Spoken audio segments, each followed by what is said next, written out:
What if attraction isn't as random as it feels? What if that sudden feeling you get when someone walks into a room, the way you keep thinking about a person after a short conversation, or the strange pull you feel toward someone you barely know is connected to deeper psychological processes happening beneath conscious awareness? And here's what makes this fascinating. Attraction isn't simply about appearance. Looks can create initial interest, but they don't explain why one person becomes unforgettable while another, equally attractive, barely crosses your mind. Sometimes it's the way someone makes you feel. Sometimes it's the emotional experience you associate with them. Sometimes it's confidence, curiosity, familiarity, mystery, or the feeling that being around this person allows you to become a slightly different version of yourself. And understanding these psychological patterns can completely change the way you approach dating. But there's an important distinction. These aren't tricks for making someone fall in love with you. Human attraction is far too complicated for that. These are psychological patterns that can help explain why romantic interest sometimes grows naturally between two people.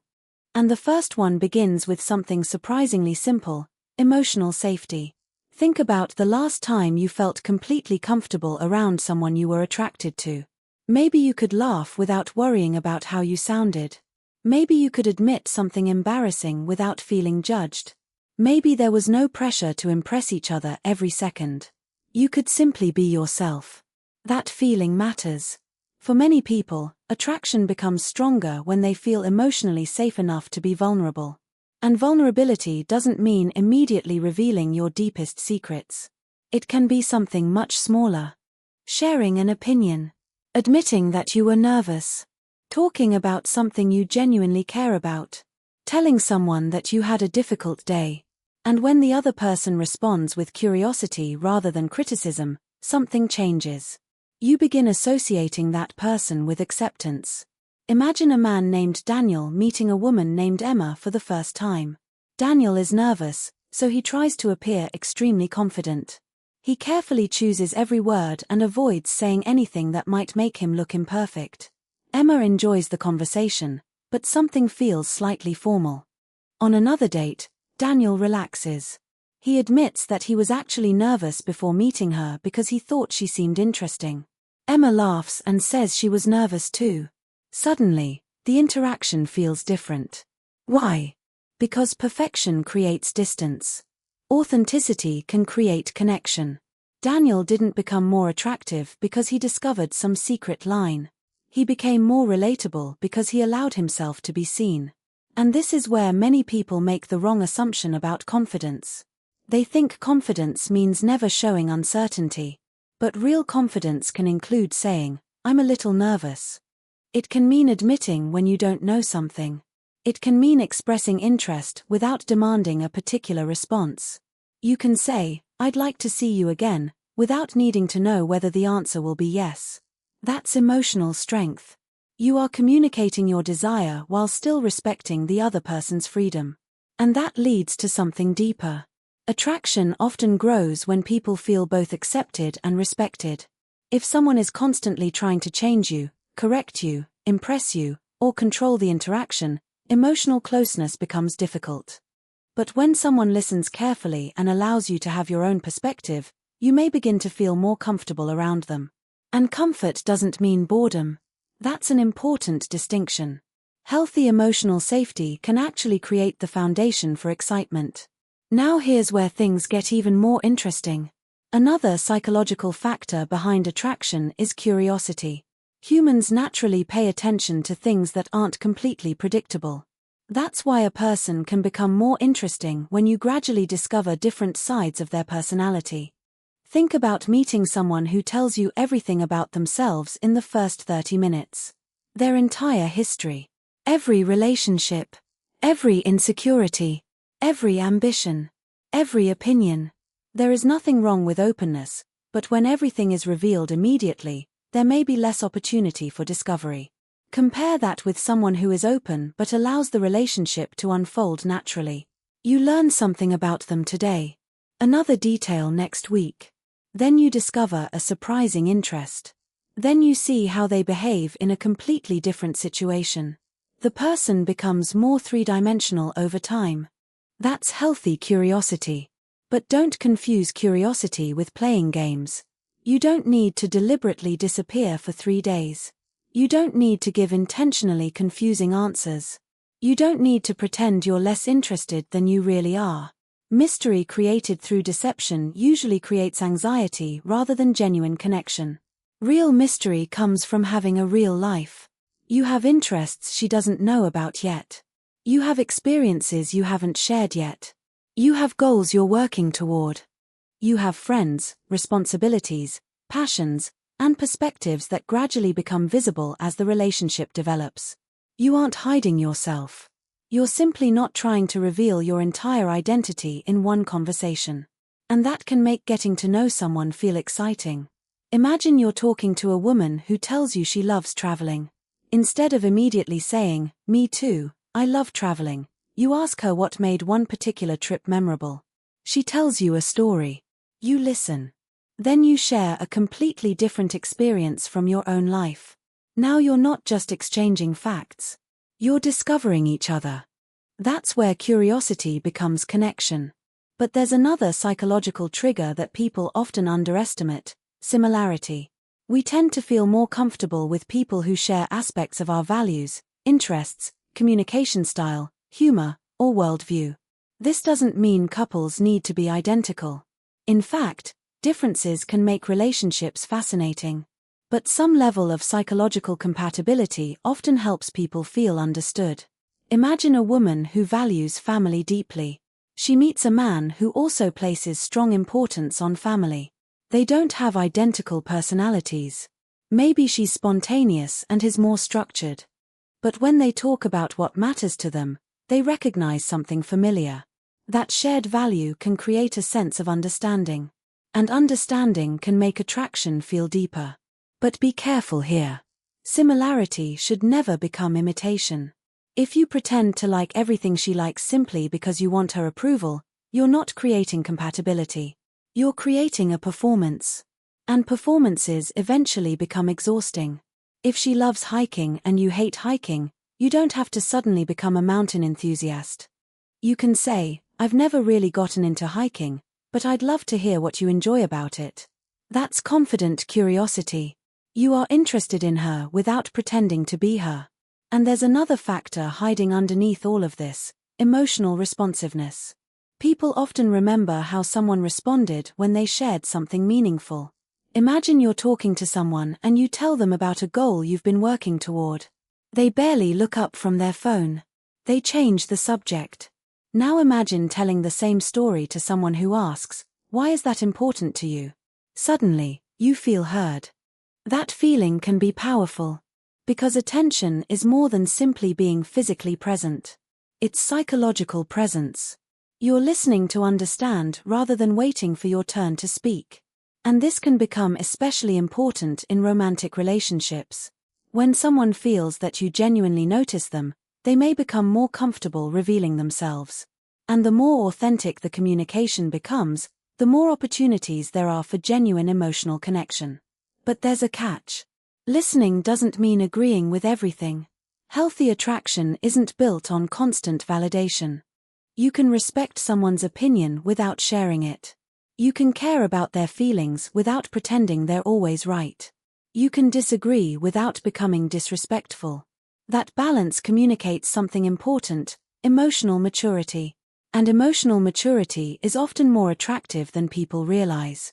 Now consider what happens when someone becomes overly dependent on another person's attention. Imagine a man who likes a woman and begins checking his phone every 5 minutes.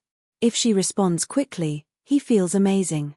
If she takes several hours, he becomes anxious. If she seems distant, he sends another message. He starts adjusting his mood based on her behavior. At that point, attraction has become mixed with emotional dependence. And that can make the entire relationship unstable. This brings us to another psychological element: self-worth. Healthy attraction becomes easier to navigate when you have a stable sense of yourself outside the relationship. You enjoy someone's attention, but you don't need it to prove that you're valuable. You want the relationship, but you don't need to abandon your boundaries to keep it. You can be disappointed by rejection without deciding that you're worthless. That's powerful. Because when you don't desperately need someone's approval, your behavior becomes more natural.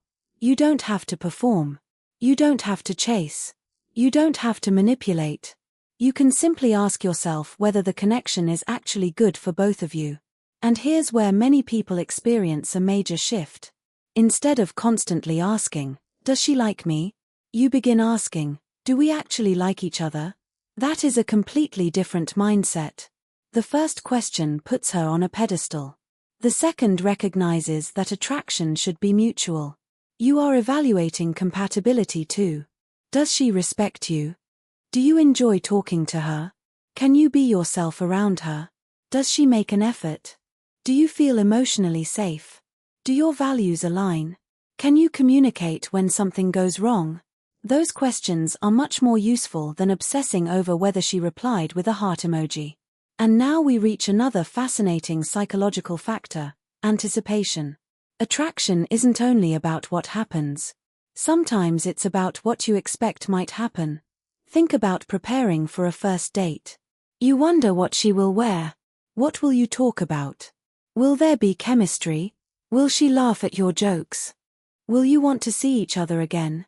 That anticipation creates emotional energy. But again, healthy anticipation isn't the same thing as manipulation.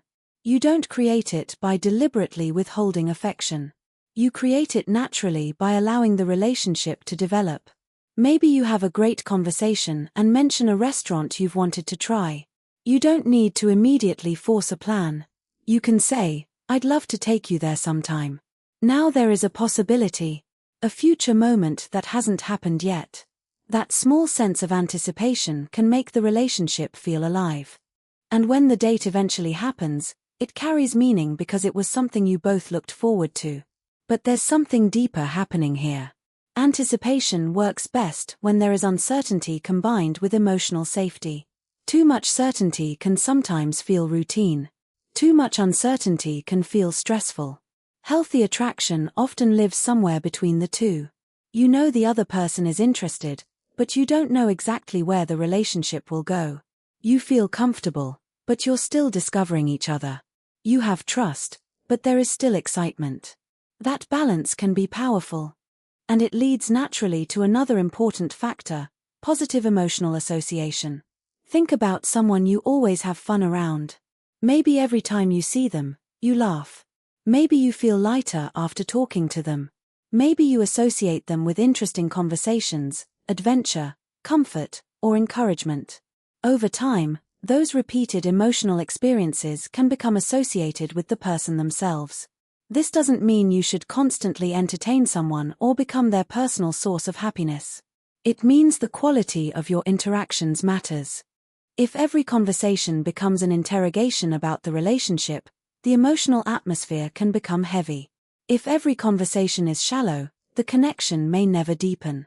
But when interactions contain humor, curiosity, meaningful conversation, affection, and genuine presence, the relationship can develop a richer emotional identity. Imagine two people who start dating. One evening they have a serious conversation about their families. Another evening they laugh for 2 hours over something completely ridiculous. Another day they help each other through a stressful situation. Another time they simply sit together in comfortable silence. Those experiences create a history. And history matters. Because attraction can become stronger when someone isn't just a person you find attractive, but a person connected to meaningful memories. Now pay attention to something people often confuse with attraction: emotional intensity. Someone who constantly creates drama can feel incredibly exciting. Arguments, breakups, reconciliations, jealousy, uncertainty, extreme highs and lows. That intensity can be mistaken for passion. But intensity isn't necessarily intimacy. A relationship can be emotionally intense and still be unhealthy. Healthy attraction doesn't require chaos. Sometimes the deepest connection feels surprisingly calm. You know where you stand. You can talk honestly. You don't have to constantly wonder whether the person will disappear. You can disagree without fearing abandonment. You can maintain your own life. And you can still feel excitement when you see each other. That's a much stronger foundation. There's another psychological factor that can dramatically influence attraction: respect. Not fear. Not control. Respect. A woman may feel more comfortable around a man who has boundaries and standards because she knows where he stands. If he agrees with everything because he's afraid she'll leave, his behavior can become difficult to trust. But if he can calmly say, "I don't think that's right for me," without becoming hostile, he demonstrates self-respect. And self-respect makes healthy relationships possible. The same principle applies to women. A woman with her own standards, goals, boundaries, and sense of identity can also create a stronger foundation for attraction. Healthy attraction isn't about one person dominating the other. It's about two people choosing each other freely. And that brings us to perhaps the most important psychological trigger of all: reciprocity. When someone invests in you, you often become more aware of your own investment. If she asks about your life, you naturally become more curious about hers. If she remembers something important you told her, you may want to remember things about her. If she makes time for you, you may become more motivated to make time for her. Mutual investment creates momentum. But if only one person is doing everything, the relationship eventually becomes exhausting. Imagine you always start the conversations. You always suggest the dates. You always apologize. You always try to repair misunderstandings. You always ask how she feels. At some point, you need to stop asking how to become more attractive and start asking whether the relationship is reciprocal. Because no psychological trigger can manufacture genuine mutual interest. You can be kind. You can be confident. You can communicate well. You can become emotionally mature. But you cannot force someone to feel what they don't feel. And accepting that reality is actually liberating. Rejection becomes information rather than a personal catastrophe. Mixed signals become something you clarify rather than obsess over. Distance becomes something you observe rather than chase. And attraction becomes something you explore rather than manipulate. So when you meet someone you're attracted to, don't focus on becoming the perfect version of yourself for them. Become a more honest version of yourself. Listen carefully.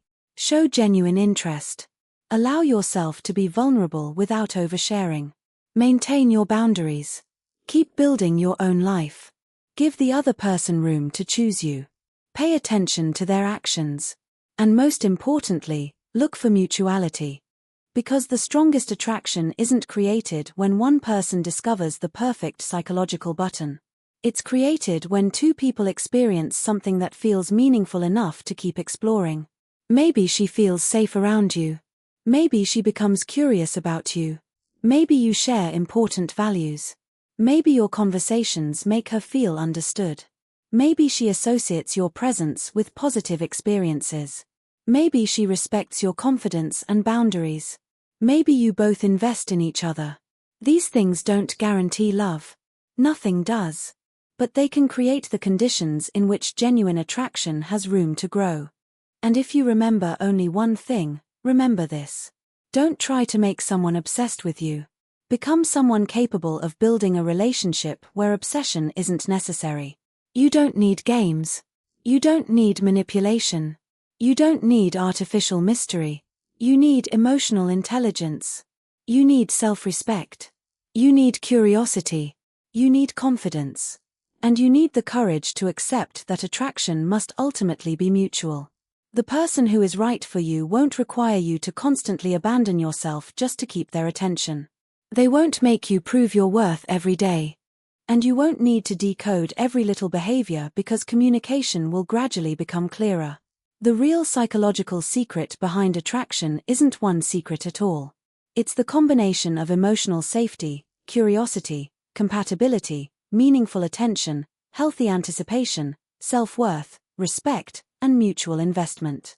And when those things come together, attraction stops feeling like a puzzle you have to solve. It starts feeling like a connection you are building together.